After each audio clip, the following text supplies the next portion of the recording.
Markets were a little mixed in October, with some of the early gains being given up in the last 2 weeks, notably in US equities. Continued better US economic data and abundant stimulus from central banks provided support, but a difficult US earnings season, especially for non-financials, and greater attention on the fiscal cliff negotiations post the US presidential election contributed to the pullback. Over the month, global equities were marginally down by 0.5%, although most regions were up, Europe rising 1.4%. The US lagged, falling 1.8%. Eurozone bonds gained 1% as peripheral yields moved lower. Spanish bonds supported by Moody's decision to leave its credit rating unchanged, while German yields were flat. Following the re-election of President Obama in the US, the fiscal cliff has become the foremost issue for markets. The cliff relates to the expiration of a number of tax breaks and the implementation of automatic spending cuts on January the 1st, which potentially could take up to 4% off 2013 GDP.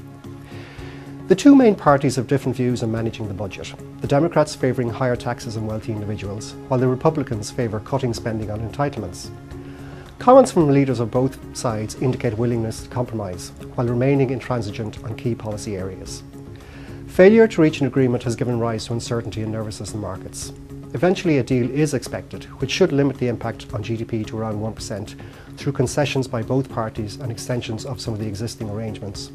Although until this is announced, anxiety among investors can continue.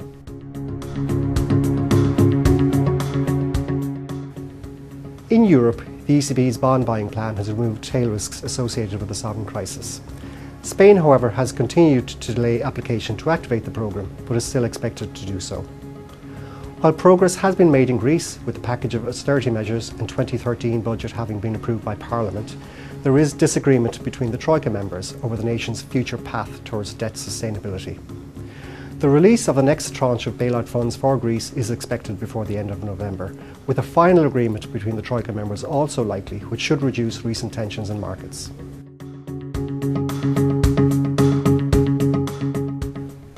While global growth will be modest in 2013 by historic standards, key economies such as the US and China are showing better momentum. Data in the US has surprised positively, with housing, employment, consumer confidence and manufacturing improving.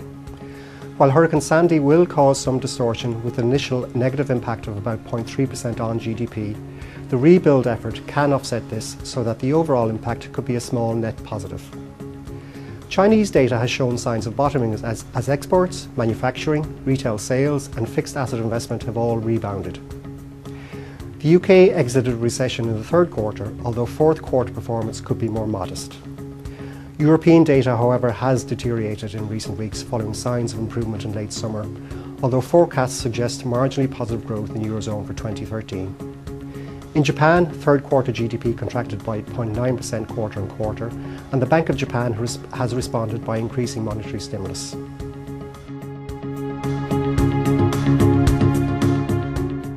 Through the middle of November, there has been some reversal to safe haven assets again, as investors have become more defensive due to uncertainties over the US fiscal cliff and the slowing of progress on the European front.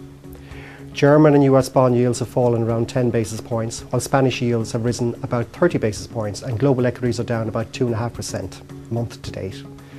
As these issues are addressed, which we expect they will be, equities should continue to move higher, supported by attractive valuations and monetary stimulus from global central banks.